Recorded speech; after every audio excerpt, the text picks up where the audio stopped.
Radhe Radhe, Har Har Mahadev. Welcome back to my YouTube channel. I am Anushka. In this video we study about what are the factors जो कि effect करते हैं population distribution.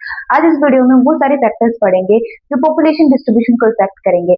ये chapter number two of class geography, chapter number 2 of class 12 geography का world population distribution and density and growth. इसका part 1 में पढ़ा चुकी हूँ, जहाँ पर मैंने इस चैप्टर के बारे में इंट्रोडक्शन दिया था कि वर्ल्ड पॉपुलेशन क्या होती है, कौन कौन क्या क्या हम इस चैप्टर के अंदर पढ़ेंगे. दिस इज फर्स्ट टॉपिक जो हम इस चैप्टर के अंदर पढ़ रहे हैं, factors affecting the population distribution. की कौन कौन से फैक्टर्स होते हैं जो कि पॉपुलेशन डिस्ट्रीब्यूशन को इफेक्ट करते हैं. मेनली 3 तरह के फैक्टर्स होते हैं जो पॉपुलेशन डिस्ट्रीब्यूशन को इफेक्ट करते हैं. Physical factor, economic factor and social and culture factor. ये कुछ फैक्टर्स होते हैं या ये कुछ आप कह सकते हैं हिंडर पार्ट होते हैं, आप कह सकते हो पॉपुलेशन के डिस्ट्रीब्यूशन को इफेक्ट करने के लिए. डिफरेंट एरियाज में आपको डिफरेंट पॉपुलेशन देखने को मिलेगी, आपको वेरिएशन देखने को मिलेगी, आपको देखने को मिलेगा कि किसी एरिया में आपको ज्यादा पॉपुलेशन देखने को मिल रही है, किस एरिया में आपको कम पॉपुलेशन देखने को मिले. तो ऐसा क्यों और क्या चीज होती है जो पॉपुलेशन डिस्ट्रीब्यूशन को इफेक्ट करती है. तो क्या क्या फैक्टर्स होते हैं जो पॉपुलेशन डिस्ट्रीब्यूशन को इफेक्ट करते हैं. तो मेनली हमारे पास ये 3 फैक्टर्स होते हैं जो हम इसके अंदर पढ़ेंगे. सबसे पहले हम बात करें फिजिकल फैक्टर्स का. फिजिकल फैक्टर्स वो फैक्टर्स होते हैं जो हमारे हाथ में नहीं होते, जो नेचर में जो फैक्टर, जो नेचुरल बैरियर होते हैं. आप कह सकते हो कि जो हमारे हाथ में ह्यूमंस में जो फैक्टर्स नहीं है, ह्यूमंस की वजह से आप कह सकते हो कि भाई पॉपुलेशन डिस्ट्रीब्यूशन में जब कोई इफेक्ट नहीं पड़ता, जब नेचर की वजह से पॉपुलेशन डिस्ट्रीब्यूशन है, नेचर जब इन्फ्लुएंस करता है पॉपुलेशन को, जब नेचर की वजह से लोग अपने घरों को छोड़ के जाते हैं, तो वो एक तरीके से फिजिकल फैक्टर बन जाता है उस एरिया के अंदर, उस एरिया की पॉपुलेशन को डिस्ट्रीब्यूट करने के लिए, उस एरिया की पॉपुलेशन को इफेक्ट करने के लिए. फिजिकल फैक्टर्स वो फैक्टर्स होते हैं जो नेचुरल फैक्टर्स होते हैं, जो जिनमें ह्यूमंस का कोई हाथ नहीं होता. ये these are the natural factor. जो नेचुरल फैक्टर्स आप कह सकते हो कि पॉपुलेशन को इफेक्ट करते हैं. अब नेचुरल में सबसे पहला फैक्टर आता है हमारा टोपोग्राफी. टोपोग्राफी मतलब किसी भी एरिया की टोपोग्राफी, किसी भी एरिया की फिजिकल फीचर, कि भाई माउंटेनिंग एरिया है, प्लेन एरिया है, प्लेटू है, डेजर्ट्स है, आप कह सकते हो डेजर्ट्स है, कोल्ड डेजर्ट्स है. तो ये क्या बताते हैं टोपोग्राफी की, वो एरिया, उस एरिया की टोपोग्राफी, उस एरिया की फिजिकल फीचर कैसी, कि माउंटेन्स है उस एरिया में, डेजर्ट ज्यादा है, हॉट डेजर्ट ज्यादा है, कोल्ड डेजर्ट ज्यादा है, या फिर आप कह सकते हो ओशियंस है, प्लेटूज है. तो टोपोग्राफी जो होता है वो हमारा पहला फैक्टर होता है जो कि इन्फ्लुएंस करते हैं हमारे पॉपुलेशन को डिस्ट्रीब्यूशन में. देखो पीपल्स होते हैं ज्यादातर प्रेफर करते हैं कि वो प्लेन एरिया में रहे as compare to the mountain area. क्यों? क्योंकि प्लेन एरिया होता है ना, वहां पर उन्हें क्या मिलता है, ज्यादा अच्छा लिविंग स्टैंडर्ड मिलता है. आप कह सकते हो ज्यादा फैसिलिटीज मिल जाती है. आप प्लेन एरिया में क्रॉप को उगाना इतना मुश्किल नहीं होता. प्लेन एरिया में आप इजिली क्रॉप ग्रो कर सकते हो. प्लेन एरिया में आप इजिली कोई भी अगर आपको किसी भी तरह का कंस्ट्रक्शन करना है वो इजिली कंस्ट्रक्शन कर सकते हो. प्लेन एरिया में आप इंडस्ट्रीज लगा सकते हो. प्लेन एरिया में आपको रॉ मटेरियल इजिली मिल जाता है. प्लेन एरिया में रोड फैसिलिटीज, ट्रांसपोर्टेशन फैसिलिटीज आपको ज्यादा मिल जाती है. बट अगर वहीं पर हम माउंटेनिंग एरिया में जाए तो माउंटेनिंग एरिया में क्या आपको रोड फैसिलिटी मिल देगी? माउंटेनिंग एरिया में क्रॉप को ग्रो करना कितना मुश्किल होता है. देखो हमें पता है कि माउंटेनिंग एरिया में कुछ लिमिटेड क्रॉप ही ग्रो हो सकती है, जैसे कि टी प्लांटेशन कर सकते हैं हम, टेरेस फार्मिंग टाइप की, मतलब कुछ लिमिटेड ही क्रॉप. ऐसी बात नहीं है कि माउंटेनिंग एरिया में आप क्रॉप ग्रो नहीं कर सकते, आप एग्रीकल्चर नहीं कर सकते. माउंटेनिंग एरिया में भी एग्रीकल्चर होती है बट लिमिटेड एग्रीकल्चर के. प्लेन एरिया में आप हर टाइप की एग्रीकल्चर कर सकते हो. एग्रीकल्चर प्रोडक्शन हर टाइप का हो जाता है प्लेन एरिया में. प्लेन एरिया में रोड्स को बनाने में कितनी आसानी होती है, पर माउंटेनिंग एरिया में रोड को बनाने में कितना मुश्किल होता है. आपको पूरा का पूरा माउंटेन कट करना पड़ता है और फिर वो रोड कितने डेंजरस बनते हैं. मतलब आप देख सकते हो कि डेंजरस भी बनते हैं और आपको ऊपर से माउंटेन को भी काटना पड़ता है, यानी कि आपको इन्वायरमेंट को भी हार्म करना पड़ता है. तो प्लेन एरिया में इंडस्ट्रीज ज्यादा देखने को मिलती है. आपको माउंटेनिंग एरिया में देखिए अपनी इंडस्ट्रीज होती है, क्योंकि माउंटेनिंग एरिया में ट्रांसपोर्टेशन, जो कनेक्टिविटी, वो जो ट्रांसपोर्टेशन होता है ना, वो काफी कम हो जाता है as compare to the plain area. तो इंडस्ट्रीज का तो कोर ही क्या होता है, इंडस्ट्रीज को तो अच्छा ट्रांसपोर्टेशन चाहिए होता है, अच्छी कनेक्टिविटी चाहिए होती है. अगर इंडस्ट्रीज के पास अच्छा ट्रांसपोर्टेशन होगा, अच्छी कनेक्टिविटी होगी, जब तो वो अपना प्रोडक्ट, अपना फिनिश प्रोडक्ट मार्केट तक पहुंचा पाएंगे. अगर उन्होंने अपना कोई फिनिश प्रोडक्ट वो मार्केट तक नहीं पहुंचा पाए तो उस फिनिश प्रोडक्ट को बनाने का फायदा क्या. अगर जैसे कि अगर फॉर एग्जांपल उन्हें किसी भी हालत में उन्हें किसी अगर उन्होंने एप्पल की प्रोडक्शन करी है, एप्पल से उन्होंने कुछ बनाया, वो फिनिश प्रोडक्ट उन्हें मार्केट में पहुंचाना है, बट कनेक्टिविटी की वजह से, ट्रांसपोर्टेशन की वजह से अगर फिनिश प्रोडक्ट मार्केट तक नहीं पहुंच पा रहा, जो कोई भी प्रोडक्ट आपने बनाया, चाहे आपने मार्कर बनाया, पेंसिल बनाई है, बुक्स बनाई है, नोटबुक बनाई है, एवरीथिंग, फोन्स बनाए, कुछ भी बनाया, अगर वो मार्केट तक नहीं पहुंच पा रहा because of transportation and connectivity की वजह से, तो आपको कितना आपको लॉस देखने को मिलेगा, आपको वो प्रोडक्ट वेस्ट चला जाएगा। तो इसीलिए माउंटेनिंग एरिया में आपको कनेक्टिविटी की प्रॉब्लम रहती है, कभी भी लैंडस्लाइड आ जाती है, कभी भी आप कह सकते हो लैंडस्लाइड अभी ग्लेशियर मेल्ट हो, कुछ भी हो सकता है माउंटेनिंग एरिया में। रोड्स इतने डेंजरस रहते हैं, आप कह सकते हो। तो आपको दिखता है कि कनेक्टिविटी ज्यादा बेटर मिलती है आपको प्लेन एरिया में as compare to the mountain area में। इसलिए पीपल्स होते हैं ज्यादा प्रेफर करते हैं रहने के लिए प्लेन एरिया में। क्यों? क्योंकि डे टू डे एक्टिविटीज तो उन्हें करनी है ना। आज आपको अगर आपके पास बेटर ट्रांसपोर्टेशन नहीं होगा, बेटर कम्युनिकेशन नहीं होगा, बेटर अच्छा नेटवर्क नहीं रहा, माउंटेन एरिया में आपको नेटवर्क का कितना इशू रहता है, इंटरनेट का कितना इशू रहता है, और आज तो इंटरनेट के बिना आप कुछ नहीं कर सकते। पूरा वर्ल्ड आज डिजिटल हो चुका है। आज तो आपका इंटरनेट एक ऐसी चीज है जो आपकी मेन, इंटरनेट के बिना आप कुछ नहीं कर सकते। आप इंटरनेट की वजह से ही मेरी वीडियो देख रहे हो, इंटरनेट की वजह से आप पढ़ रहे हो, इंटरनेट की वजह से सारे ऑनलाइन ट्रांजेक्शन हो रहे हैं। तो इंटरनेट तो बहुत इंपॉर्टेंट है, पर माउंटेनिंग एरिया में आपको इंटरनेट की जो फैसिलिटीज है, नेटवर्क आपको काफी मिलेगा, कम मिलेगा माउंटेनिंग एरिया में। तो ट्रांसपोर्टेशन एंड कनेक्टिविटी भी कम मिलेगी। तो ये सारे कुछ फैक्टर्स होते हैं जो कि पीपल्स को फोर्सफुली फोर्स करते हैं कि आप प्लेन एरिया में ज्यादा रहो, माउंटेनिंग एरिया में रहने से। और माउंटेनिंग एरिया पे जो नेचुरल डिजास्टर्स होते हैं, नेचुरल जो फिनोमिना होते हैं, उनका भी खतरा ज्यादा रहता है। माउंटेन एरिया में अगर फ्लैश फ्लड आ जाती है तो अब मिनटों में आपका मतलब आपकी पूरी प्रॉपर्टी डिस्ट्रॉय हो जाएगी। आपको आपको टाइम भी नहीं मिलेगा कुछ भी अपनी प्रॉपर्टी को बचाने का। क्यों? क्योंकि आप माउंटेन में फ्लैश फ्लड कितने आते हैं, क्लाउड ब्रस्ट कहते हैं, ये सारी चीजें भी आती है। पर इन सबसे ज्यादा ऊपर मेरे अकॉर्डिंग ट्रांसपोर्टेशन, और आपके भी अकॉर्डिंग ट्रांसपोर्टेशन और कनेक्टिविटी माउंटेन एरिया में आपको इतनी नहीं मिलेगी। इंटरनेट नहीं मिलता, आप एक वर्ड से दूसरे वर्ड से कनेक्ट इजिली नहीं हो पाते। इसलिए पीपल जो होते हैं वो प्रेफर करते हैं प्लेन एरिया में ज्यादा रहना as compare to the mountain area. ठीक है, जैसे कि प्लेन एरिया किस चीज के लिए सुटेबल है? प्लेन एरिया में आप क्रॉप्स इजिली उगा सकते हो, आप रोड्स बना सकते हो, आप इंडस्ट्रीज लगा सकते हो। और रोड्स तो चाहिए ना, आपको घर से बाहर जाना है, आपको यहाँ से अपने स्कूल जाना है। आप स्कूल तभी जा पाओगे जब आपको अच्छे रोड मिलेंगे। अगर आपको अच्छे रोड नहीं मिलेंगे तो आप स्कूल कैसे जाओगे? एक तो आप एक अच्छे रोड से स्कूल जाओ, एक आपको मतलब इजिली आपको आपको हर चीज के लिए रोड चाहिए ना। आपको कहीं सामान लेके आना है तो आपको रोड चाहिए, आपको किसी किसी जगह पे जाना है, आपको दिल्ली से आगरा चाहिए तो आपको रोड चाहिए। तो रोड की कनेक्टिविटी तो बहुत इंपॉर्टेंट होती है। इंडस्ट्रीज, आज सब कुछ इंडस्ट्रीज होता है, प्रोडक्शन इंडस्ट्रीज होता है। तो ये सारी चीजें फैक्टर्स होते हैं, ये कुछ चीजें होती है जो आपको प्लेन एरिया में ज्यादा मिल जाती है, माउंटेन एरिया में नहीं मिलती। इसलिए पीपल प्रेफर करते हैं कि वो प्लेन एरिया में ज्यादा रहे और माउंटेन एरिया में कम रहे। फॉर एग्जाम्पल देखो, अगर आप एस्टिमेट भी करो कि गंगा एक ऐसा रीजन है, गंगा गंगा ब्रह्मपुत्र वाला रीजन, जो गंगा गंगा मतलब जो गंगा रिवर ने जितना भी प्लेन एरिया बनाया पूरा आपका, इंडिया में एग्जाम्पल लेते हैं क्योंकि इंडिया से गंगा आती है, तो यूपी बिहार, यूपी होगा, बिहार होगा, हरियाणा होगा, राजस्थान होगा, झारखंड, इन सारे एरिया में आप देखोगे इंडिया में पॉपुलेशन ज्यादा देखने को मिलती है। वहीं पर अगर आप माउंटेनिंग एरिया में जाओ तो पॉपुलेशन आपको कम देखने को मिलेगी। हिमालय में आपको पॉपुलेशन कितनी कम देखने को मिलती है। क्यों? क्योंकि हिमालय में बहुत सारे फैक्टर्स होते हैं, सिर्फ एक ये बात नहीं कि टोपोग्राफी तो वन ऑफ द फैक्टर, और भी फैक्टर्स होते हैं जो इन्फ्लुएंस करते हैं। वो कुछ बहुत सारे कनेक्टिवली, मतलब आप कह सकते हैं कलेक्टिवली सारे फैक्टर इफेक्ट वर्क करते हैं और पीपल्स को प्रेफर करते हैं कि आप प्लेन एरिया में ज्यादा रहो as compare to the mountain area. दूसरा फैक्टर जैसे कि क्लाइमेट हो गया। क्लाइमेट एक सबसे मोस्ट इंपॉर्टेंट फैक्टर होता है कि भाई आप भी देखो एज ए ह्यूमन आप क्या सोचोगे, आप एक अच्छे क्लाइमेट में रहो। क्योंकि अगर आपका क्लाइमेट अच्छा रहेगा तो आप क्लाइमेट अगर आपका अच्छा रहेगा तो क्या होगा, आपको मतलब आप भी अच्छा फील करोगे। अगर आप अच्छा फील करोगे तो आप एनर्जेटिक फील करोगे, आप एनर्जेटिक फील करोगे तो आप अच्छी तरीके से काम करो। एक तो आप पूरे पूरे दिन गर्मी वाले क्लाइमेट में रहो, आपको सिर्फ गर्मी, 24 घंटे गर्मी गर्मी गर्मी गर्मी देखने को मिल रही है, और एक आप ऐसी जगह पे जाओ सिर्फ आपको 24 घंटे ठंडा ठंडा ठंडा ही देखने को मिल रहा है, तो आप रह पाओगे उस क्लाइमेट में? आपको मतलब आपको डिफिकल्ट होगी ना उस क्लाइमेट। और एक आपको थोड़ा सा मॉडरेट सा क्लाइमेट मिले, मतलब आपको अच्छा प्लीजेंट क्लाइमेट मिले, ना ज्यादा गर्मी ना ज्यादा ठंडी, मतलब एक मॉडरेट सा क्लाइमेट। लेकिन गर्मी और सर्दी का जब बैलेंस जिस एरिया में आपको मिलेगा, बैलेंस जिस क्लाइमेट में मिलेगा, आप उस क्लाइमेट में ज्यादा रहने की प्रेफरेंस करोगे एज कम्पेयर टू जहाँ पर आपको बहुत ज्यादा गर्मी वाले क्लाइमेट में रहना पड़े या बहुत ज्यादा ठंडी वाले क्लाइमेट में रहना पड़े। तो more population is found in the moderate climate reason. आपको ज्यादा पॉपुलेशन मिलती है मॉडरेट क्लाइमेट रीजन के अंदर। जैसे अगर हम इंडिया की बात बात करते हैं इंडिया में नॉर्थ इंडिया,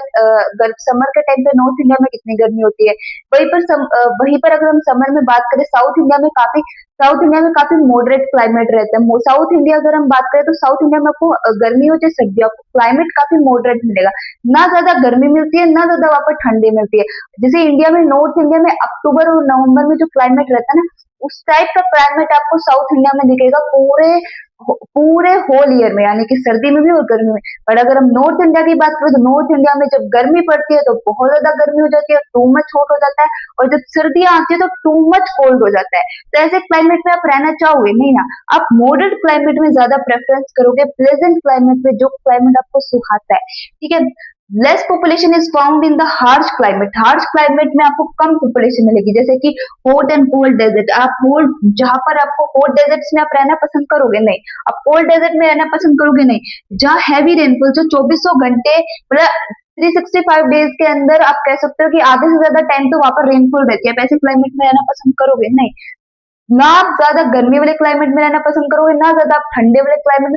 आपको अच्छा लगेगा एक मॉडरेट और एक प्लीजेंट क्लाइमेट, यानी कि ना ज्यादा गर्मी होनी चाहिए और ना ज्यादा ठंड होनी चाहिए, एक बैलेंस होना चाहिए। रेनफॉल भी होनी चाहिए लेकिन एवरेज में होनी चाहिए। हैवी रेनफॉल अगर किसी भी एरिया में, जैसे कि पिछले साल की हम बात करें 2025 में, कितनी ज्यादा रेनफॉल हुई थी, मतलब हमें अच्छी लगती है बारिश। जो नॉर्थ इंडिया के लोग रहते हैं उन्हें बारिश बहुत अच्छी लगती है, बट वही बारिश जब आप देखते हो एक महीने तक कंटिन्यू रही तो कितनी ज्यादा आपके लिए मतलब अनकंफर्टेबल फील करने लगी। आपको लगने लगा कि रोज ही बारिश आ जाती है, क्यों आ रही है बारिश, बाढ़ जैसी सिचुएशन क्रिएट हो गई थी, तो आपको नहीं अच्छा लगा ना वो मौसम।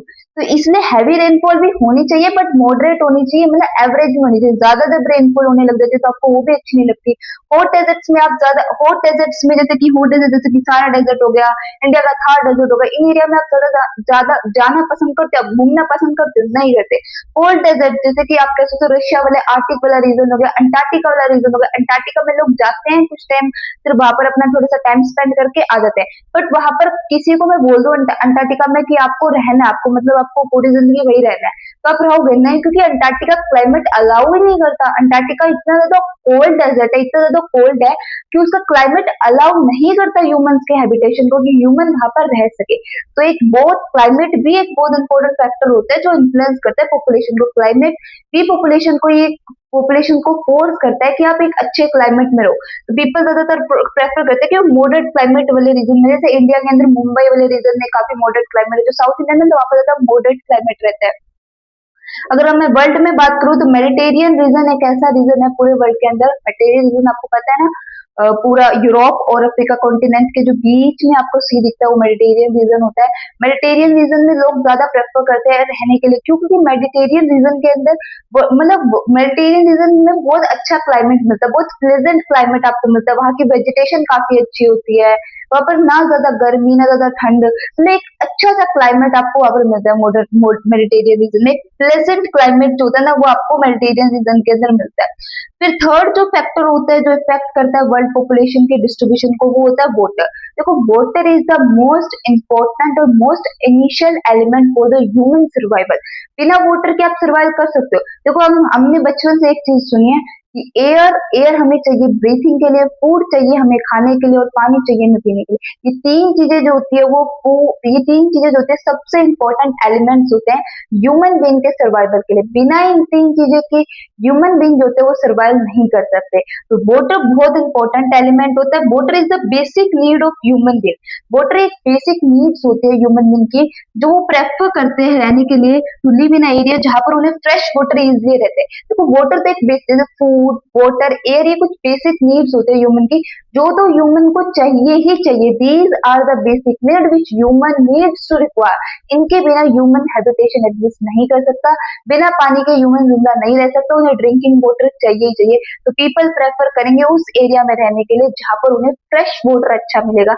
वाटर तो मिले लेकिन वाटर की क्वालिटी और क्वांटिटी भी तो होनी चाहिए ना। आपको एक वाटर मिल रहा है, आपको 2 दिन में वाटर मिल रहा है, आपको वाटर तो रोज चाहिए। क्वांटिटी भी अच्छी होनी चाहिए और क्वालिटी भी अच्छी होनी चाहिए। क्वालिटी कैसी होनी चाहिए? फ्रेश वाटर होना चाहिए। ऐसा वाटर नहीं होना चाहिए कि जिसकी वजह से आपको, जिसकी रीजन की वजह से आपको बाद में वाटर रिलेटेड डिजीज हो जाए, डायरिया में ले जाए, जैसे इश्यूज हो जाए। नहीं, वाटर चाहिए वो फ्रेश, अच्छा वाटर चाहिए, साथ में ज्यादा भी चाहिए। तो इसलिए पीपल जो होते हैं प्रेफर करते हैं उन एरिया में रहने के लिए जहां पर उन्हें फ्रेश वाटर इजिली अवेलेबल मिल जाता है, यानी कि फ्रेश वाटर उन्हें इजिली मिल जाता है।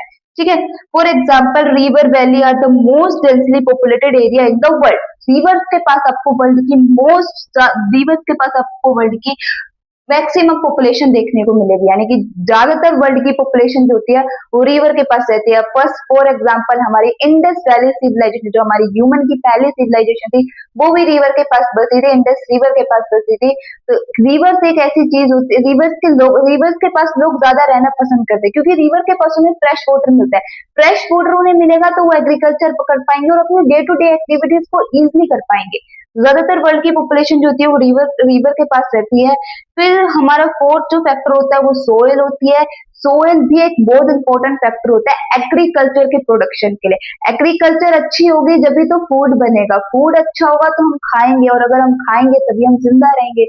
अगर एग्रीकल्चर नहीं होगा, अगर खेती नहीं होगी तो फूड नहीं बनेगा, और अगर फूड नहीं बनेगा तो ह्यूमन खाएंगे क्या, और वो नहीं खाएंगे तो ह्यूमन भी क्या खाएंगे और एनिमल भी क्या खाएंगे, दोनों ही नहीं कुछ खा पाएंगे। अगर वो अपने अंदर फूड को ही इनहेल नहीं करेंगे तो वो जिंदा कैसे रहेंगे। तो एग्रीकल्चर बहुत इंपॉर्टेंट प्रोडक्शन होता है, और एग्रीकल्चर किस पे डिपेंड करता है, सोयल पे। ठीक है, अगर आपके पास फर्टाइल सोयल है तो आपका एग्रीकल्चर प्रोडक्शन ज्यादा होगा, और पीपल भी प्रेफर करते हैं फर्टाइल सोयल वाले एरिया के अंदर रहना, क्योंकि फर्टाइल सोयल होती है वो ज्यादा एग्रीकल्चर को सपोर्ट करती है। अगर फर्टाइल सोयल रहेगी तो एग्रीकल्चर अच्छा रहेगा, और अगर एग्रीकल्चर अच्छा रहेगा तो आप कह सकते हो कि एग्रीकल्चर अच्छा रहेगा तो पॉपुलेशन भी वहां पर ज्यादा रहेगी, क्योंकि खाना अच्छा बन पाएगा, फूड बनेगा तो पीपल भी प्रेफर करते हैं उस एरिया में रहने पे जब उनको फूड की अवेलेबिलिटी ना कम हो। जैसे मैंने आपको बताया ना कि वाटर, एयर एंड फूड, ये तीन सबसे इनिशियल एलिमेंट होते हैं ह्यूमन के सर्वाइवल के लिए, ह्यूमन के लिए, हैबिटेट के लिए। तो बेसिक नीड्स होते हैं, ह्यूमन इनके बिना नहीं सर्वाइव कर सकता।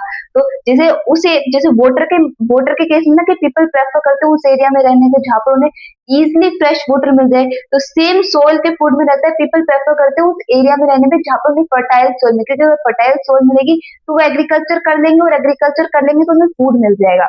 ठीक है, तो ये कुछ फैक्टर्स थे, मतलब ये हमारा पहला फैक्टर्स था। कुछ फैक्टर्स थे जो फिजिकल फैक्टर को इन्फ्लुएंस करे थे, कुछ फिजिकल फैक्टर के अंदर भी हमारे ये सारे फैक्टर्स थे जो वर्ल्ड पॉपुलेशन के डिस्ट्रीब्यूशन को इफेक्ट कर रहे थे।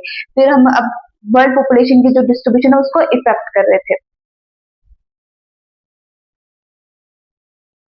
तो अब हम पढ़ेंगे इकोनॉमिक फैक्टर्स। ठीक है, देखो अब हम पढ़ेंगे इकोनॉमिक फैक्टर। फिजिकल फैक्टर्स के अंदर क्या होते हैं, फिजिकल फैक्टर वो फैक्टर होते हैं जब नेचर कहीं ना कहीं इफेक्ट करता है पॉपुलेशन डिस्ट्रीब्यूशन के ऊपर। नेचर की वजह से कहीं ना कहीं पॉपुलेशन की जो डिस्ट्रीब्यूशन है उसके अंदर इफेक्ट आता है। पॉपुलेशन का डिस्ट्रीब्यूशन वो नेचर की वजह से इन्फ्लुएंस होता है, जब ह्यूमंस उसके लिए रिस्पॉन्सिबल नहीं होते। जैसे कि क्लाइमेट, टोपोग्राफी, वाटर, सोइल, ये सारी नेचुरल चीजें जो हमारे हाथ में नहीं है, नेचर ने हमें दी है, इनकी वजह से जब हमारी पॉपुलेशन डिस्ट्रीब्यूशन में इन्फ्लुएंस आता है तो उसको हम फिजिकल फैक्टर बोलते हैं। लेकिन जब money, economic is equal to the money, तो जब मनी की वजह से आप कह सकते हो पॉपुलेशन की डिस्ट्रीब्यूशन में इन्फ्लुएंस होता है, मनी फैक्टर की वजह से पॉपुलेशन का डिस्ट्रीब्यूशन इफेक्ट होता है, उसको बोल देते हैं हम इकोनॉमिक फैक्टर। उसके अंदर भी सबसे पहले कौन सा फैक्टर आता है, वो आता है मिनरल्स। देखो मिनरल्स क्या होते हैं, area having the more mineral ability leads the more population.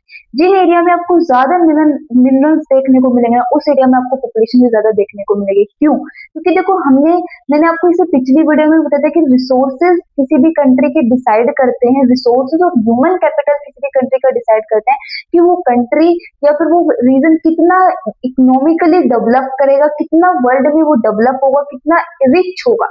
जो कंट्री या फिर जो रीजन रिसोर्सेज में रिच होंगे वो डेफिनेटली श्योर है कि वो वर्ल्ड में भी रिच होंगे, अगर उनका ह्यूमन कैपिटल अच्छा है तो अगर आपके पास जितने अच्छे मिनरल्स होंगे, जितने ज्यादा मिनरल्स होंगे, जितने ज्यादा आपके पास कोल, पेट्रोलियम, आयरन, सिल्वर, गोल्ड जैसे मिनरल्स होंगे, आप कह सकते हो उतनी ज्यादा क्या होगी आपके पास वहां पर पॉपुलेशन देखने की, despite the other non favourable factor. चाहे उस एरिया के अंदर आपको अच्छा पानी मिल रहा हो, नहीं मिल रहा, अच्छा खाने को ना मिल रहा हो, अच्छा क्लाइमेट भी ना मिल रहा हो, लेकिन अगर वहां पर आपको मिनरल्स अच्छे मिल रहे हैं ना, तो आपको उस एरिया में पॉपुलेशन मिलेगी, स्पेशली इंडिया जैसी कंट्री में। तो क्यों? क्योंकि ज्यादा मिनरल्स का मतलब है ज्यादा माइनिंग, और ज्यादा माइनिंग का मतलब है ज्यादा जॉब अपॉर्चुनिटीज का क्रिएट होना, ज्यादा जॉब्स क्रिएट होंगी। जितनी ज्यादा माइनिंग होगी, जितने ज्यादा मिनरल्स आपके पास होगा, आपके पास अगर ज्यादा कोल है किसी एरिया में, ज्यादा अगर आपके पास ज्यादा पेट्रोलियम किसी एरिया में अवेलेबल है, आप कह सकते हो सोल्ड गोल्ड सिल्वर जैसे आयरन जैसे मिनरल्स अगर किसी भी एरिया में ज्यादा अवेलेबल है, तो आप देखना वहां पर माइनिंग होगी तो जॉब अपॉर्चुनिटीज क्रिएट होगी, वहां पर आपको पॉपुलेशन ज्यादा देखने को मिलेगी। चाहे वहां पर बाकी के फैक्टर अच्छे ना हो, अच्छा क्लाइमेट भी ना हो, खाने के लिए अच्छा ना हो, पीने के लिए अच्छा ना हो, किसी चीज के लिए अच्छा ना हो, बट आपको वहां पर लोग दिखेंगे बिकॉज ऑफ जॉब। और इंडिया जैसी कंट्री जहां पर जॉब की इतनी कमी है, आप कह सकते हो एम्प्लॉयमेंट लेवल इतना हाई है, मतलब एम्प्लॉयमेंट लोगों को अनएम्प्लॉयमेंट लेवल सॉरी एम्प्लॉयमेंट नहीं अनएम्प्लॉयमेंट लेवल इतना हाई है, लोगों के पास जॉब नहीं है। तो लोगों को जहां पर भी जॉब अपॉर्चुनिटीज क्रिएट करेगी, जहां पर भी उनको देखा कि जॉब क्रिएट हो रहे हैं वो जाएंगे। और ज्यादा अगर ऑब्वियसली बात है गवर्नमेंट के लिए भी तो बेनिफिट है ना, गवर्नमेंट को ज्यादा मिनरल्स मिलेंगे तो वो ज्यादा माइनिंग करवाएगी, और माइनिंग करवाएगी तो उनको लेबर चाहिए होंगे, तो वो जॉब भी क्रिएट कर रही है साथ में, और साथ में उन मिनरल्स का इस्तेमाल करके अपनी कंट्री उन मिनरल्स को अपनी कंट्री के डेवलपमेंट के लिए भी यूज करें।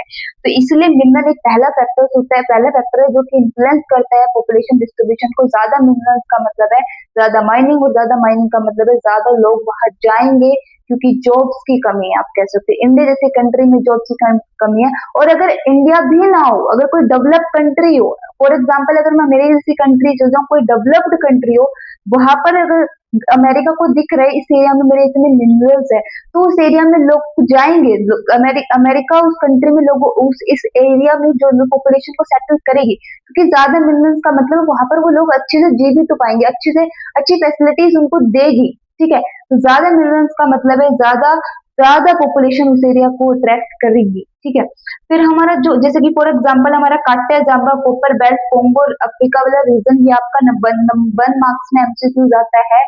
मोर मिनरल कौन सा एरिया वर्ल्ड में जहाँ पर सबसे ज्यादा मिनरल मिलते हैं, तो ये आपकी जैम्बिया कॉपर बेल्ट जो है कोंगो और अफ्रीका के अंदर होती है, यहाँ पर आपको सबसे ज्यादा मिनरल्स मिलते हैं। वन मार्क्स में क्वेश्चन आएगा, इंपॉर्टेंट मार्क कर लो इसको आप।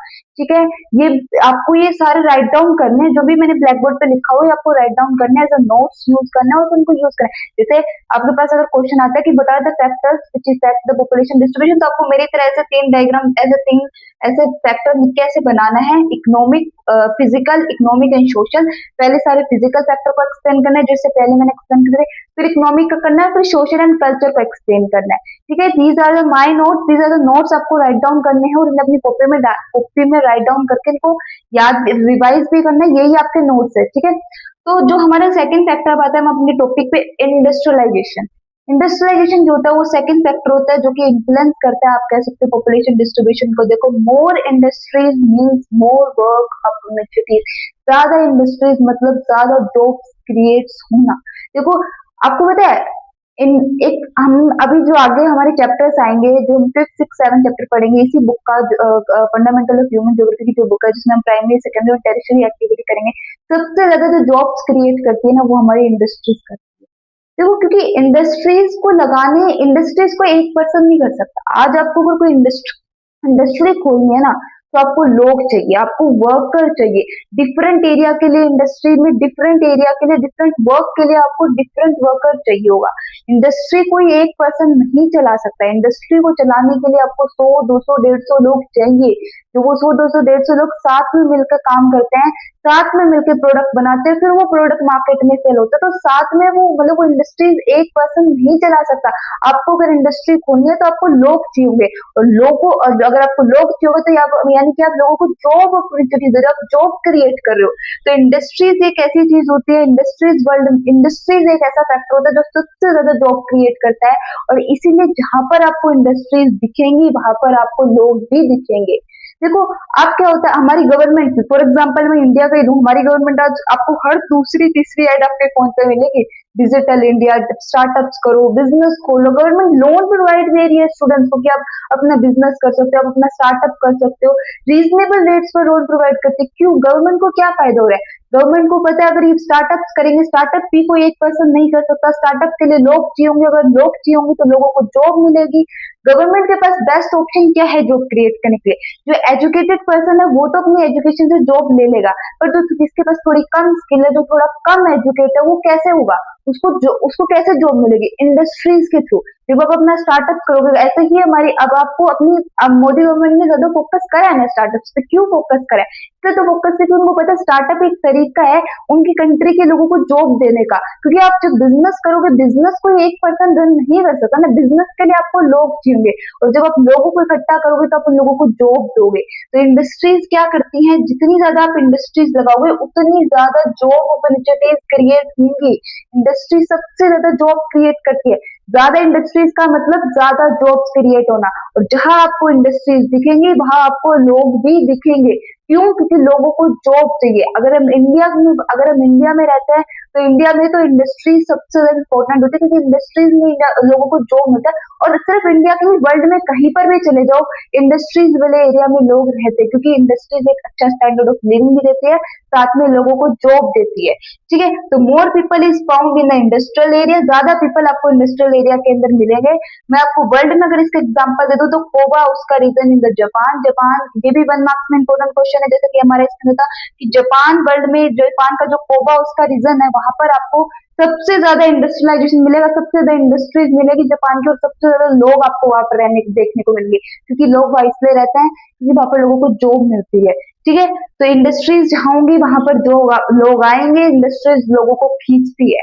ठीक है, तो ये आपके दो इंपॉर्टेंट 1 मार्क्स क्वेश्चन भी करा दिए मैंने, ये इंपॉर्टेंट है, इनको राइट डाउन कर लेना, स्टार मार्क कर लेना, ये आपके एमसीक्यूज में क्वेश्चन पूछे जाएंगे। वर्ल्ड में कौन सा ऐसा रीजन है जहाँ सबसे ज्यादा इंडस्ट्रीज लगती है, तो कोबा उसका रीजन जापान का।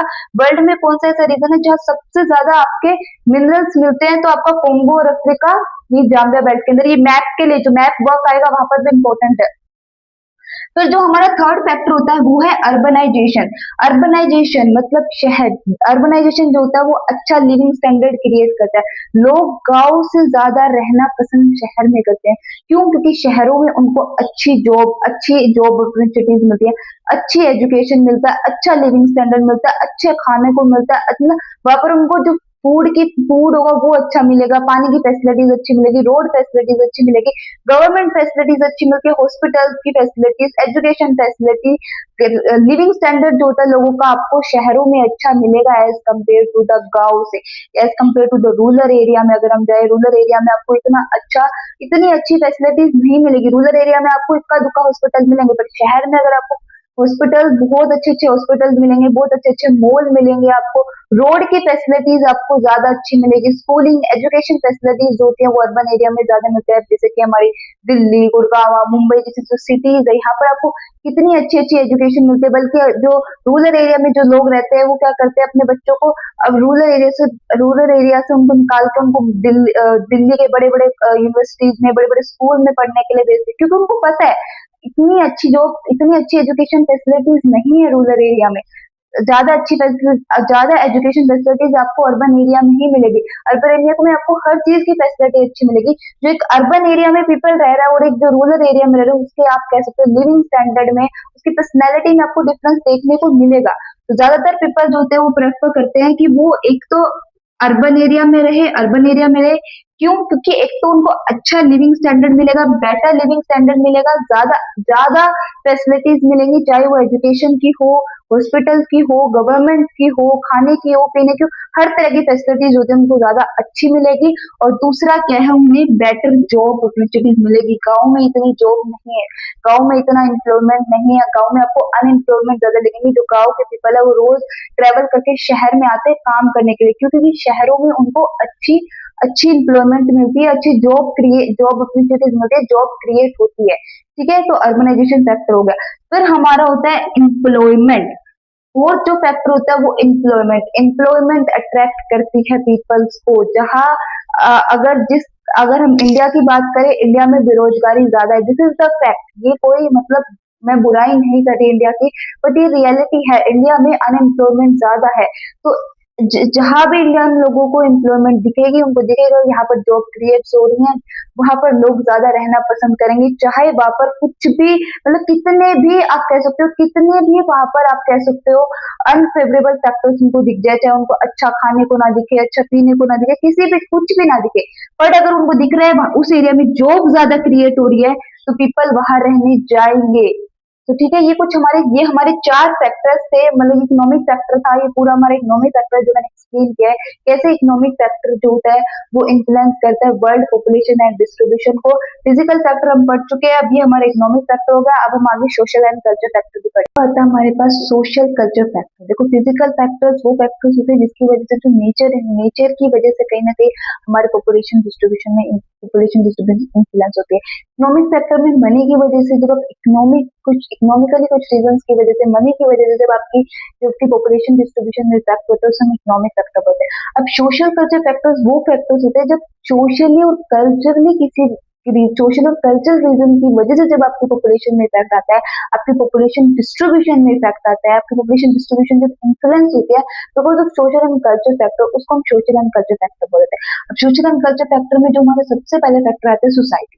देखो, पीपल्स जो होते हैं वो प्रेफर करते हैं रहने के लिए काम सोसाइटी में। ऐसी सोसाइटी जहां पर लड़ाई झगड़े ना हो, जहां पर मैन या वुमेन या गर्ल या बॉय, चाहे मैन हो चाहे वुमेन हो, चाहे लड़का हो चाहे लड़की हो, दो सबके लिए इक्वल राइट्स हो, सबके पास फ्रीडम ऑफ स्पीच हो, अपने बोलने की फ्रीडम, उनके पास फ्रीडम ऑफ स्पीच हो, आप कह सकते हो एजुकेशन की फ्रीडम हो, वो अपने अकॉर्डिंग काम कर सके। ठीक है, उनके पास समाज का कोई प्रेशर ना हो, सोसाइटल जो प्रेशर होता है वो ना हो। एक ऐसी सोसाइटी में कोई भी रह दे, काम सोसाइटी जहाँ पर सब मिलजुल कर रहते हो, सब अच्छे से रहते हो, ठीक है, सबके लिए, सब चाहे लड़का लड़की दोनों के लिए इक्वल राइट्स हो, ऐसी सोसाइटी में ज्यादातर पीपल जो होते हैं वो रहना प्रेफरेंस करते हैं, काम society, specially in the modern era. अगर हम मॉडर्न एरा की बात करें तो मॉडर्न एरा में तो आप ऐसी ही सोसाइटी में रहना पसंद करते हो जहां पर लड़का लड़की को इक्वल तरीके से ट्रीट करा जाए। और सिर्फ ट्रीटमेंट की बात है, लड़ाई झगड़े भी नहीं होने चाहिए, सब मिलजुल के रहे, क्राइम वगैरह कम हो।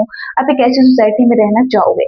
फिर आता है पॉलिटिकल स्टेबिलिटी। देखो, पीपल जो होते हैं ज्यादातर प्रेफर करते हैं एक डेमोक्रेटिक और एक लेजिमिनेटिक गवर्नमेंट जहां पर मिले, एक डेमोक्रेटिक और एक लेजिमिनेट गवर्नमेंट जहां पर लोगों को मिलती है ना, लोग जो होते हैं वहां पर रहना सबसे ज्यादा पसंद करते हैं। हमें पता है ना, हमारे पास 4 फॉर्म ऑफ गवर्नमेंट होती है, और 4 फॉर्म ऑफ गवर्नमेंट में सबसे जो बेस्ट फॉर्म ऑफ गवर्नमेंट होती है वो डेमोक्रेसी होती है। क्यों? क्योंकि डेमोक्रेसी में क्या होता है, जो अल्टीमेटली जो सबसे मेन जो पावरफुल पर्सन होते हैं, जो मेन सबसे जो पावरफुल होती है, जिसके पास सबसे ज्यादा पावर होती है, वो होते हैं पीपल।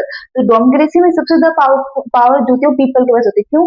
क्योंकि पीपल डेमोक्रेसी में क्या करते हैं, पीपल क्या करते हैं, अपने एक्स वाई जेड किसी भी एक लीडर को, जिसकी भी उन्हें गवर्नमेंट चाहिए, इलेक्शन के थ्रू उसको इलेक्ट करते हैं, तो उसकी गवर्नमेंट बनती है, और वो गवर्नमेंट जो होती है वो अल्टीमेटली पीपल्स के लिए काम करती है। यानी कि जो सबसे बड़ी जो पावर होती है डेमोक्रेसी में, वो पीपल्स के पास होती है। Peoples have the most power in the democracy. और डेमोक्रेसी में आपके पास राइट टू स्पीच होता है, आप अपने अकॉर्डिंग बोल सकते हो, आपके पास फ्रीडम होती है, आप अपने अकॉर्डिंग कोई भी काम कर सकते हो, आपको व्हाटएवर, आप अपने अकॉर्डिंग कोई भी रिलीजन चूज कर सकते हो, आपको कोई रिलीजन चूज करना है वो अपने अकॉर्डिंग कर सकते हो, आपको कोई कल्चर चूज करना है वो चूज कर सकते हो। आपके पास हर चीज की जो होती है वो फ्रीडम होती है डेमोक्रेसी में। स्पीच की, बोलने का अधिकार होता है, सबसे बड़ी फ्रीडम होती है बोलने की। जब आप बोलोगे, जब भी आप अपने लिए स्टैंड उठा पाओगे, जब आप बोलोगे, जब भी आप राइट डिसीजन, आप बता सकते हो कि ये डिसीजन राइट है, ये डिसीजन गलत है। वो किस चीज में पावर मिलती है, हमें डेमोक्रेसी में मिलती है। डेमोक्रेसी फॉर्म ऑफ गवर्नमेंट में क्या होता है, पीपल अपनी गवर्नमेंट को बोल सकते हैं कि आपने राइट डिसीजन लिया है या गलत डिसीजन लिया। अगर गवर्नमेंट को गलत डिसीजन लिया है उनके द्वारा चूज, क्योंकि डेमोक्रेसी में क्या होता है, पीपल के द्वारा चूज करी हुई गवर्नमेंट। हम क्या करते हैं, इलेक्शन होते हैं, इलेक्शन में हमें जो भी गवर्नमेंट चाहिए होती है उस लीडर को वोट करते हैं, और फिर उस लीडर की जो होती है सरकार बनती है, और वो सरकार जो होती है वो हमारे लिए काम करती है। बट अगर आपको लगता है कि उस सरकार आपके अकॉर्डिंग काम नहीं करी, तो अगले 5 साल के अंदर आप उस सरकार को बदल सकते हो। ये पावर हमें डेमोक्रेसी में मिलती है। आपको लगता है कि आपकी सरकार अपने कोई गलत डिसीजन लिया, तो आप उसके खिलाफ प्रोटेस्ट कर सकते हो, आप सरकार के खिलाफ केस कर सकते हो सुप्रीम कोर्ट के अंदर। तो ये सारी जो पावर होती है वो हमारी डेमोक्रेसी में होती है। तो पीपल ऐसे एरिया में रहना पसंद करते हैं जहां पर वो गलत को गलत बता सके, सही को सही बता सके, और अपने लिए स्टैंड देते, जहां उन्हें फ्रीडम हो। ठीक है, जहां उनके पास फ्रीडम हो, जो वो बंदिश में कोई नहीं रहना चाहता। तो डेमोक्रेसी फॉर्म ऑफ गवर्नमेंट में ज्यादातर लोग जो थे, वर्ल्ड में मैक्सिमम कंट्रीज ने अपना रवैया किस तरीके से गवर्नमेंट चलानी है वो डेमोक्रेसी फॉर्म ऑफ गवर्नमेंट ही अपने, क्योंकि डेमोक्रेसी फॉर्म ऑफ गवर्नमेंट में आपको एक बेटर स्टैंडर्ड ऑफ लिविंग मिलेगा अगर हम बाकी फॉर्म ऑफ गवर्नमेंट से कंपैरिजन करें, क्योंकि वहां पर आपको फ्रीडम मिलती है, हर चीज की फ्रीडम मिलती है। गवर्नमेंट डेमोक्रेसी के साथ लेजिमेट होनी चाहिए। देखो, डेमोक्रेसी जहां पर आएगी वहां लेजिमिनेट ऑटोमेटिक किया जाएगा, क्योंकि डेमोक्रेसी फॉर्म ऑफ गवर्नमेंट एक रूल और रेगुलेशन पे चलती है। हमारे फॉर एग्जाम्पल मैं इंडिया की बात करूँ तो इंडिया में हमारे जो कॉन्स्टिट्यूशन है उसके अकॉर्डिंग हमारी गवर्नमेंट चलती है। कॉन्स्टिट्यूशन में जो भी रूल रूल्स है, जो भी लॉज है, वो गवर्नमेंट को भी फॉलो करने पड़ते हैं और इवन आप कह सकते हो पीपल को भी फॉलो करने पड़ते हैं। हमारी गवर्नमेंट जो कि वो डिसेंट्रलाइजेशन है। डिसेंट्रलाइजेशन आपने 10th क्लास में पावर शेयरिंग जो चैप्टर पढ़ा है उसके अंदर ये कॉन्सेप्ट जरूर पढ़ा होगा, डिसेंट्रलाइजेशन, जहां पर किसी एक एक कोई भी जो किसी एक के पास पावर नहीं है। पावर जो होती है वो आपकी पावर जो होती है वो आपकी डिवाइड है। आप कह सकते हो आपकी मीडिया के पास पावर है, जुडिशरी के पास है, एग्जीक्यूटिव है, लेजिस्लेटिव है, इन सबके पास जो होती है वो पावर डिवाइडेड है। वो पावर डिवाइड हमें कहाँ मिलती है? डेमोक्रेसी फॉर्म ऑफ गवर्नमेंट में। डेमोक्रेसी किसी एक को पावरफुल नहीं बनाती, डेमोक्रेसी में सबके पास पावर है। एक एक पीपल जो दबा हुआ है उसके पास भी पावर, और एक पीपल जो हाई लेवल है उसके पास भी पावर है। ये हमें डेमोक्रेसी और बाकी फॉर्म ऑफ गवर्नमेंट में जो होता है वो डिफरेंस मिलता है। अकाउंटेबिलिटी ज्यादा रहती है। जब आपकी government democratic form of government जो होता है लेजिस्लेट हो जाता है, लेजिस्लेट मतलब आप अकाउंटेबल हो गए, आप जवाबदार हो जाते हो। जनता के पास राइट है, जनता आपसे पूछ सकती है कि आपने ऐसा काम क्यों नहीं करा, आपने प्रोमिस किया था कि आप 2 साल के अंदर यहाँ पर रोड बनाओगे, आपने क्यों नहीं बनाओ। गवर्नमेंट को आपको जवाब देना पड़ेगा, गवर्नमेंट अकाउंटेबल है, आपको जवाबदारी है। तो ऐसी सोसाइटी में, ऐसी गवर्नमेंट में ही लोग जो होते हैं वो पसंद करते हैं। जिन एरिया में, जिन कंट्री में आपको डेमोक्रेसी दिखेगी वहां पर की पॉपुलेशन भी आप वहां पर आपको पॉपुलेशन ज्यादा दिखेगी और वहां की पॉपुलेशन आपको खुश भी दिखेगी। ठीक है, तो ज्यादातर पीपल जो होते हैं प्रेफर करते हैं डेमोक्रेटिक और लेजिटिमेट गवर्नमेंट जहां उनको मिले वहां पे, क्योंकि डेमोक्रेटिक और लेजिटिमेट गवर्नमेंट रहेगी तो पॉलिटिकली इंस्टेबिलिटी आपको कम दिखेगी, सिविल वॉर जैसे सिचुएशन होते हैं वो आपको कम दिखेंगे। ठीक है, क्योंकि डेमोक्रेसी में आप क्या करते हो, हर चीज डेमोक्रेसी के लिए हर रिलीजन इक्वल है, हर कल्चर अलग है। फॉर एग्जाम्पल मैं इंडिया की बात करूँ तो इंडिया एक सेकुलर कंट्री है जहाँ पर आपके पास राइट, आप कोई भी रिलीजन फॉलो कर सकते हो, आपके पास राइट, आप कोई भी कल्चर फॉलो कर सकते हो, आपके पास राइट है आप किसी भी तरह की लैंग्वेज, आपको जो भी आपको लैंग्वेज अच्छी लगती है आप उस लैंग्वेज को बोल सकते हो। ठीक है, तो ये सारी चीज जो होती है वो हमें डेमोक्रेसी में एक बेस्ट फॉर्म ऑफ गवर्नमेंट इसलिए नहीं बोला जाता क्योंकि डेमोक्रेसी में आपके पास हर चीज की फ्रीडम होती है। यहाँ पर पीपल के पास पावर हो जाती है ना, तो पीपल अपने अकॉर्डिंग वर्क करेगा, और जब पीपल अपने अकॉर्डिंग वर्क करेगा तो वो अपने लिए सही डिसीजन ले पाएगा। That's why democracy form of government जो है वो बेस्ट है अगर हम बाकी फॉर्म ऑफ गवर्नमेंट से कंपैरिजन करें। और इसीलिए ज्यादा लोग प्रेफर करते हैं, ज्यादा कंट्री भी प्रेफर करती है कि आप एक डेमोक्रेटिक फॉर्म ऑफ गवर्नमेंट अपनाए। और जो कंट्री एक डेमोक्रेटिक फॉर्म ऑफ गवर्नमेंट अपनाती है ना, उस कंट्री के वर्ल्ड में एक अलग लेवल से, एक वर्ल्ड में उसको एक अलग लेवल से भी देखा जाता है, उस कंट्री के पीपल को भी एक अलग लेवल से देखा जाता है। फिर आता है आपके पास सिक्योरिटी। देखो सिक्योरिटी भी एक फैक्टर होता है जो हमारा इन्फ्लुएंस करता है, आप कह सकते हो वर्ल्ड डिस्ट्रीब्यूशन को। पीपल जो होते हैं वो प्रेफर करते हैं उन एरिया में रहने के लिए जहां पर उन्हें नेचुरल डिजास्टर के चांस कम दिखे। फॉर एग्जाम्पल मैं हरियाणा में रहती हूँ तो मैं भी प्रेफर करती हूँ, मैं हरियाणा में रह के पता क्या सोचती हूँ कि मेरे एरिया में कभी सुनामी तो आ ही नहीं सकती, क्योंकि मैं क्या करती हूँ, सुनामी उस एरिया में आ सकती है। सुनामी एक नेचुरल डिजास्टर है जिसमें हमारा कोई कंट्रोल नहीं है, वो ऑटोमेटिकली आएगी। हम बस उसको प्रिडिक्ट कर सकते हैं कि सुनामी आएगी, हम सुनामी को आने से रोक नहीं सकते हैं, वो एक नेचुरल डिजास्टर है। तो बट मैं हरियाणा में रहती हूँ, फॉर एग्जाम्पल मेरे को हरियाणा में क्या रहता है कि हरियाणा में सुनामी तो नहीं आ सकती, क्यों? क्योंकि हम सी वाले एरिया में नहीं रह रहे। बट हाँ, हम अर्थक्वेक हमारे पास आ सकता है। बट हम ये देख लेते हैं कि अर्थक्वेक में भी कौन सा एरिया जहाँ पर सबसे ज्यादा अर्थक्वेक आते हैं, सुनामी का भी, तो कौन सा एरिया कौन से नेचुरल डिजास्टर से ज्यादा प्रोन है, किस एरिया में कौन सा नेचुरल डिजास्टर ज्यादा आता है, साइक्लोन ज्यादा आते हैं, अर्थक्वेक ज्यादा आता है, सुनामी ज्यादा। तो ज्यादातर पीपल होते हैं प्रेफर करते हैं उन एरिया में रहने के लिए जहां पर उन्हें कम चांस मिलते हैं, आप कह सकते हो नेचुरल डिजास्टर के। और कम नेचुरल डिजास्टर के साथ साथ कम लेवल लो क्राइम एरियाज वाले एरिया में पीपल जो है ज्यादा प्रेफर करते रहने के लिए, क्योंकि डिजास्टर्स भी जहां पर नेचुरल डिजास्टर थोड़े कम आते हो वहां पर आप थोड़ा रहना पसंद करोगे। क्योंकि जब नेचुरल डिजास्टर कम, क्योंकि जब एक नेचुरल डिजास्टर आता है ना तो पूरा का पूरा लाइवलीहुड डिस्ट्रॉय कर देता है। अब जैसे साइक्लोन कोस्टल एरिया में आते हैं तो जो भी कोस्टल एरिया के पास रहता है उनका पूरा का पूरा लाइवलीहुड, उनके पूरे घर, उनका पूरा बिजनेस, उनका पूरा मतलब पूरा ही घर, पूरा लाइवलीहुड जो था वो डिस्टर्ब हो जाता है। तो उस लाइवलीहुड को बार बार एक बार होगा तो चलो एक बार हो जाता है, कई जो मिडिल क्लास जो लोअर फैमिलीज रहते हैं, जो पुअर फैमिली उनके लिए तो वन टाइम भी बहुत ज्यादा हो जाता है। पर बार बार आपको जब दिख रहा है कि बार बार इस एरिया में नेचुरल डिजास्टर आता है तो बार बार अपनी लाइवलीहुड को आप इफेक्ट थोड़ी करोगे। आपको एक एरिया से दूसरी जगह पे जब बार बार माइग्रेशन करना पड़ता है तो आप सोचते सोचते तो मैं बेटर एक ऐसे एरिया में रहूं जहां पर मेरे को ये नेचुरल डिजास्टर जैसे जिसकी वजह से मुझे बार बार माइग्रेशन करना पड़े वो फैक्टर ना हो। तो आप इसलिए प्रेफर करते हो उन एरिया में रहने के लिए जहाँ पर थोड़े से कम नेचुरल डिजास्टर आते हो, और साथ में आप उन एरिया में ज्यादा रहना प्रेफरेंस करते हो जहाँ पर कम क्राइम हो। देखो आप भी, आप जैसे दिल्ली, अब दिल्ली को हम कहते हैं कि दिल्ली में थोड़ा सा क्राइम ज्यादा है, किसी एरिया में कुछ ज्यादा क्राइम है, इस एरिया में कम है, तो ज्यादातर आप एरिया उन एरिया में कम रहना पसंद करते हो ना जहाँ पर आपको ज्यादा क्राइम दिखता हो, क्योंकि क्राइम अगर ज्यादा होगा, चोरियां ज्यादा होंगी, क्राइम ज्यादा होगी, तो अल्टीमेटली आपका जो मेंटल पीस है वो डिस्टर्ब होगा, और अपना मेंटल पीस कोई नहीं डिस्टर्ब करना चाहता। तो इसलिए पीपल ज्यादातर प्रेफर करते हैं उन एरिया में रहने के लिए जहाँ पर थोड़ा सा क्राइम लेवल कम हो, थोड़ा सा जो चोरी का लेवल है वो कम हो, स्टेबिलिटी ज्यादा हो, मेंटल पीस वो ज्यादा इंजॉय कर सके। ठीक है, फोर्थ जो हमारा फैक्टर होता है वो होता है रिलीजन। पीपल जो होते हैं प्रेफर करते हैं उन एरियाज में रहने के लिए जहां पर उनको खुद के पॉपुलेशन मिल जाती है, खुद के रिलीजन की, क्योंकि जब आपको पॉपुलेशन खुद के रिलीजन की मिल जाती है ना, तो आप थोड़ा सा ज्यादा कनेक्टेड फील कर पाते हो। ऐसी बात नहीं है, जैसे इंडिया इंडिया तो एक सेकुलर कंट्री है, इंडिया में तो हर तरीके का रिलीजन मिलेगा, और हर पीपल, जैसे हिंदू मुस्लिम को भी बहुत अच्छे से अपनाते हैं, मुस्लिम हिंदू को भी बहुत अच्छे से अपनाते हैं, हिंदू सिख को भी बहुत अच्छे से, मतलब सब रिलीजन जो होते हैं इंडिया में, तो सब रिलीजन जो होते हैं वो मिलजुल कर रहते हैं, क्योंकि इंडिया तो एक सेकुलर फॉर्म ऑफ गवर्नमेंट है। बट ज्यादातर पीपल जो होते हैं प्रेफर करते हैं कि वो खुद ऐसे एरिया में रहे जहाँ पर उनको खुद के रिलीजन के लोग मिले, क्योंकि जब वो खुद के रिलीजन के लोग मिलते हैं थोड़ा सा कनेक्टिविटी ज्यादा फील कर पाते हो।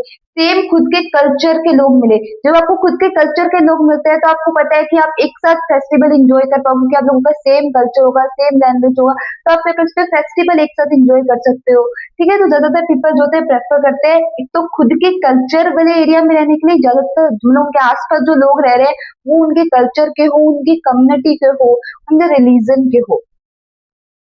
फिर हमारा जो सिक्स फैक्टर आता है वो होता है हमारा रिलेटिव्स। ज्यादातर पीपल जो होते हैं प्रेफर करते हैं कि वो अपने रिलेटिव्स, यानी कि जिन लोगों के साथ उनकी अच्छा बनता है, अच्छी फ्रेंडशिप रहती है, अपने रिलेटिव्स के साथ, अपनों के साथ ज्यादातर लोग जो होते हैं वो रहना प्रेफरेंस करते हैं। ये कुछ फैक्टर्स है जो इन्फ्लुएंस करते हैं, आप कह सकते हो, पॉपुलेशन डिस्ट्रीब्यूशन को। मेनली हमारे तीन फैक्टर्स होते हैं जो कि पॉपुलेशन डिस्ट्रीब्यूशन में इफेक्ट करते हैं: physical factor, social culture factor और इकोनॉमिक फैक्टर। मैंने तीनों ही फैक्टर्स को कॉम्प्रिहेंसिव तरीके से डिटेल्स में तीनों ही फैक्टर्स को समझाया है। अगर आपके पास बोर्ड एग्जाम में क्वेश्चन आएगा, बोर्ड एग्जाम में 3 नंबर में क्वेश्चन आता ही आता है इस चैप्टर में से, सबसे जो मोस्ट इंपोर्टेंट क्वेश्चन है, एक तो ये है कि what are the factor affecting the population distribution.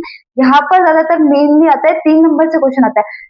और दूसरा जो हमारा सबसे इंपोर्टेंट है वो डेमोग्राफिक ट्रांजिशन थ्योरी, जो हम आगे पढ़ेंगे। पर अगर आपके पास ये क्वेश्चन आ जाता है ना, तो मैं आपको थोड़ा सा थोड़ी सी आपको मतलब वो दूंगी, क्या नाम है, टिप्स दूंगी कि आप इस क्वेश्चन को एक फ्लो चार्ट के फॉर्म में करना।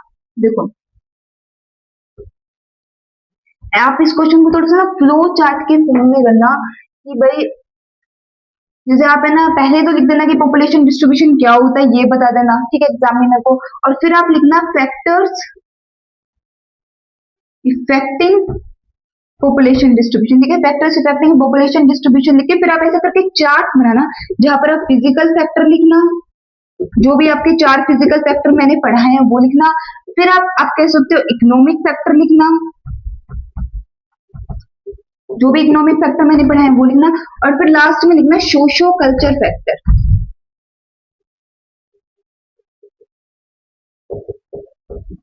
इस तरीके से सबसे पहले आप बताना पॉपुलेशन डिस्ट्रीब्यूशन क्या होता है, फिर आप बताना ये मतलब ऐसे फैक्टर इफेक्टिंग पॉपुलेशन डिस्ट्रीब्यूशन लिख के ऐसे फ्लो चार्ट बनाना, और फिर इनको कॉम्प्रिहेंसिव तरीके से, डिटेल तरीके से, सबसे पहले फिजिकल फैक्टर को एक्सप्लेन करना, फिर इकोनॉमिक फैक्टर को, फिर सोशल फैक्टर को। इस तरीके से थोड़ा जो इंप्रेशन होता है ना आपका, टीचर के सामने बोर्ड एग्जाम में क्वेश्चन आएगा तो आपको अच्छा इंप्रेशन बनेगा, और इवन आपके टीचर यही तक ही पढ़कर समझ जाएगी कि बच्चे को आता है। तो आपको यही सारे नोट्स लिखने जो मैंने आपको तीनों पढ़ाए, आपको एग्जैक्टली एग्जाम में यही लिख के आने हैं। सबसे पहले पॉपुलेशन डिस्ट्रीब्यूशन लिख देना, फिर फैक्टर लिखना, और फिर पूरा फर्दर अच्छी तरीके से एक्सप्लेन करना कि फिजिकल फैक्टर में हमारी टोपोग्राफी होगी, फिजिकल फैक्टर में हमारी टोपोग्राफी, क्लाइमेट, वाटर, सोयल हो गया, फिर हमारी economic factor, social culture factor, इनको एक एक करके डिटेल करके एक्सप्लेन करके आना। अगर आपको वीडियो अच्छी लगी तो प्लीज मेरे चैनल को सब्सक्राइब करना, लाइक करना, शेयर करना और कमेंट भी करना। और अगर आपको कोई भी डाउट है इससे रिलेटेड, अगर आपको कोई चीज समझ नहीं आई तो प्लीज मुझे कमेंट सेक्शन में बता देना, मैं आपको आपके आंसर रिप्लाई कर दूंगी। और अगर फिर भी अगर आपको नोट्स चाहिए तो आप मुझे कमेंट में बता देना, मैं वो भी आपको नोट्स प्रोवाइड कर दूंगी। And these are the my notes जिसे मैंने अच्छे मार्क्स गेन करे थे। आप इन नोट्स पे ट्रस्ट करना। हाँ, आपको थोड़ा सा लैंग्वेज थोड़ी सी इजी दिखेगी बिकॉज मैंने अपने थोड़ी सी इजी लैंग्वेज में बनाए हैं। मैंने एग्जाम्स में मैं ऐसे ही लिख के आई थी, जैसे मैं आपको अपने पे ट्रस्ट कर सकते हो। मैं आपकी दीदी हूँ, जैसे मैंने एग्जाम में जैसे क्वेश्चन अटेम्प्ट किया था वैसे ही आपको बता रही हूँ कि भाई बिल्कुल इजी लैंग्वेज में मैंने इसलिए बनाया क्योंकि कई बार बच्चे को थोड़ी सी लैंग्वेज में डिफिकल्टी हो जाती है। एनसीईआरटी की थोड़ी सी लैंग्वेज थोड़ी सी डिफिकल्ट है, बट मेरे जो नोट्स हैं वो आपको थोड़ी सी इजी लैंग्वेज के अंदर मिलेंगे। And these are the my note जिसे मैंने 93 मार्क्स गेन करे थे, अच्छा मार्क्स करे थे। आप भी गिन सकते हो। आप इन पे ट्रस्ट करना, इनको अपने नोटबुक में राइट डाउन करना और मल्टीपल टाइम रिवीजन करके अच्छे मार्क्स देना। और अगर आपको वीडियो अच्छी लगी तो प्लीज मेरे चैनल को सब्सक्राइब करना। Thank you.